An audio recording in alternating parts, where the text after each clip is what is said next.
parlare dopo Dio è sempre complesso, ma io oggi non vi parlo di dei, io vi parlo di uomini. Vi parlo in realtà di uomini normali e vi parlo di eroi. Eroi un po' diversi da quelli che siamo abituati a vedere, eroi molto umani, eroi molto vulnerabili, eroi che però rimangono nell'accezione proprio dell'eroe. Chi è l'eroe? È colui che in spregio alla sua incolumità personale decide di effettuare un'azione di coraggio e tramite questa azione di coraggio cambiare in meglio il mondo che ci circonda. Taluni di questi eroi nemmeno li conoscete, nemmeno sapete come si chiamano, eppure hanno fatto tanto negli ultimi anni per migliorare la società civile. Nel mondo anglosassone vengono chiamati whistleblower, coloro che soffiano nel fischietto. Il whistleblower è una persona che racconta pubblicamente o a un'autorità preposta avvenimenti di attività illecite avvenuti attraverso una struttura governativa, aziendale o associativa. Ma definizione a parte è qualcuno che decide di prendere il cuore, buttarlo oltre l'ostacolo e mettersi in pericolo per prendere dei documenti, per prendere delle informazioni che qualcuno vuole tacere e diffonderle al pubblico per migliorare la vita di tutti quelli che ci circondano. È strano come così poco sappiamo di questi processi nel mondo del sud dell'Europa, mentre invece sono tanto diffuse nel mondo. Alcuni esempi per aiutarvi ad inquadrare. Avete visto tra ieri e oggi forse il più grande scandalo di intercettazioni mondiali, quello che già molti chiamano il Datagate. L'NSA, la National Security Agency americana, che sembra sia stata in grado per anni di monitorare tutte le conversazioni su tutti i più grandi social network. Ebbene, noi lo sappiamo oggi grazie a qualcuno di coraggioso, un anonimo, che ha divulgato informazioni sensibili dell'NSA taciute. Come sappiamo, ad esempio, del filmato Shock di qualche anno fa, probabilmente ve lo ricordate, che si chiama Collateral Murder, prende il nome da il collateral damage, l'uccisione di innocenti durante azioni di guerra, e in questo caso mostra dei filmati di azioni di guerra che hanno ucciso civili, che sono sempre state taciute. Anche questo lo conosciamo perché qualcuno ha preso questi filmati e si è preso la responsabilità di diffonderli.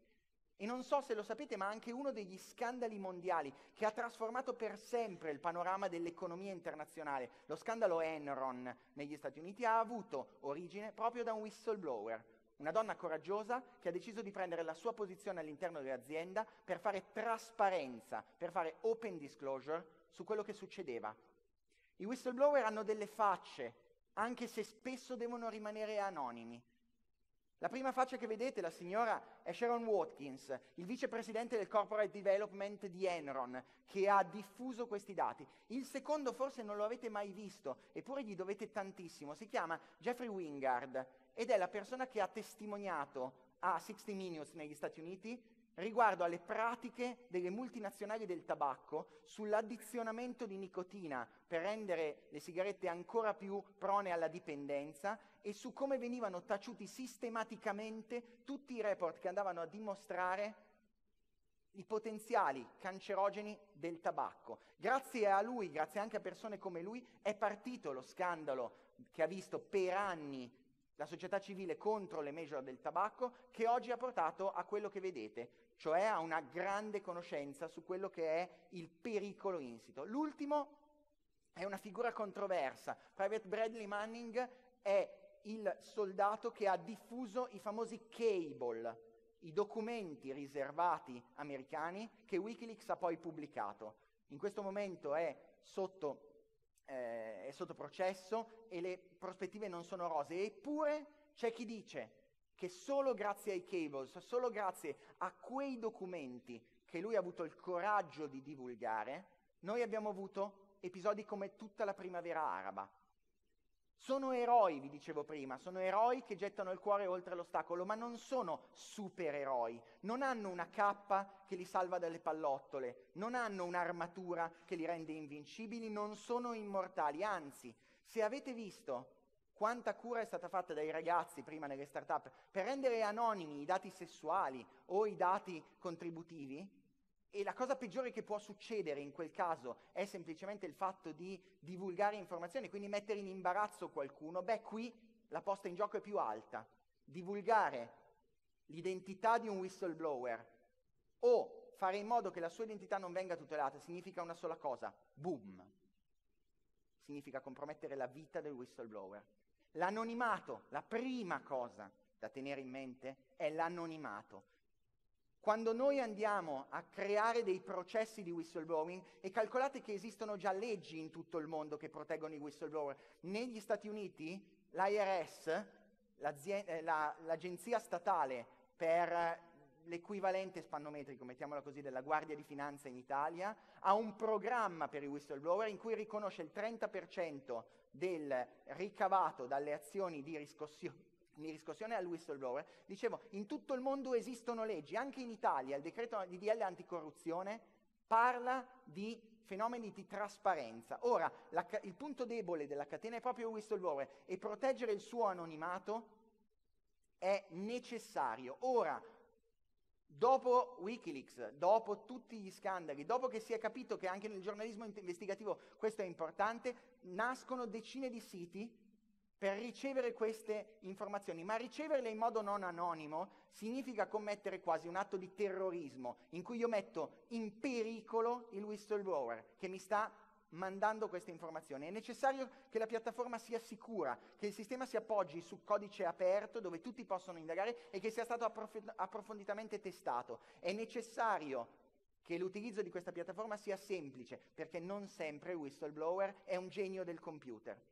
Per questo nasce più di 2 anni fa Hermes, il centro studi per la trasparenza e i diritti umani digitali, che assomma hacker, ingegneri del software, esperti di sicurezza, legali, tutti insieme per creare piattaforme. E la prima delle piattaforme, che è stata rilasciata poco tempo fa nella sua seconda versione, è proprio GlobalX. GlobalX è un software, è un programma open source, significa a codice libero, significa che chiunque può guardare nel codice e vedere che cosa abbiamo fatto. E la cosa incredibile è che, sebbene Hermes sia composto principalmente da italiani, GlobalX è finanziato dal governo americano. È finanziato dall'Open Technology Fund, un fondo per la trasparenza negli stati prevalentemente diversamente democratici, che è stato istituito dal board dei governors attraverso il Congresso degli Stati Uniti americani, che ha rilasciato un grant per creare questa piattaforma. È una piattaforma sicura, non perché lo diciamo noi, ma perché si basa sullo state of the art dell'anonimato in rete. È una piattaforma che si basa su Tor, il sistema di onion routing più sicuro per il mantenimento dell'anonimato attualmente esistente. È un sistema che è stato approfonditamente testato anche dall'Open Technology Fund, anche da tester indipendenti, e che è comunque stato realizzato da professionisti della sicurezza informatica. È un sistema facilmente installabile, dove un tecnico riesce in meno di un'ora a mettere in atto un nodo pronto a ricevere, in modo anonimo, sicuro e tutelando il whistleblower, una piattaforma per la ricezione. È un software semplice, dove io posso avere un'interfaccia amichevole per arrivare a lanciare, a soffiare il fischietto. Tra l'altro il termine whistleblower deriva dal fischietto dei poliziotti, dal fischietto degli arbitri, coloro che segnano che qualcosa di errato è stato fatto. Posso in pochi secondi buttare una nuova informazione, aggiungere file. Posso avere un identificativo univoco che mi consentirà a posteriori, sempre in anonimato, di mantenere un canale aperto tra la fonte, il whistleblower, e coloro che analizzano la fonte, quindi magari richiedere informazioni aggiuntive, richiedere delucidazioni. È totalmente customizzabile e quindi posso modificarlo quando voglio, posso adattarlo alle mie esigenze, posso gestire tutto quello che è il mio look and feel, la mia grafica. Gli scenari sono moltissimi, dai media, quindi giornalismo investigativo e possibilità di avere una casella sicura in cui mandare informazioni confidenziali, all'attivismo, dove le associazioni possono avere un posto dove segnalare contenuti, la pubblica amministrazione, che col decreto antiriciclaggio in questo momento riesce e deve provvedere a determinati meccanismi, i corporate, che anche per legislazione devono avere processi per gestire internamente i processi di whistleblowing. Hermes è qui, esiste, GlobalX è disponibile, lo potete scaricare, lo potete provare, ma c'è di più.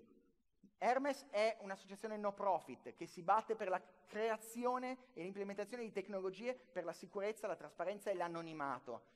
Abbiamo un progetto, un programma che prende il nome di Fast Track, con cui decidiamo in board di appoggiare e quindi di dare supporto attivo nell'installazione di queste tecnologie all'interno di realtà che faranno la storia, che cambieranno e che vogliono cambiare il mondo. In più, Hermes partecipa a progetti di ricerca, a grant, a personalizzazioni e a training. Sono già tante le realtà che hanno aderito. Già online trovate Usnevesti, uno dei giornali di inchiesta più importanti dell'Est Europa, che ha utilizzato GlobalX, è già in funzione. C'è MajarLeaks, la più grande fonte ungherese di leak, c'è Whistleys, una delle più grandi comunità al mondo, e ci sono una serie di realtà che stanno collaborando con noi, stanno testando la nostra tecnologia, realtà prestigiose come i Change Labs, lo Stanford Change Lab, come Balkan Leaks, come Russia Leaks, come Wall Street Journal.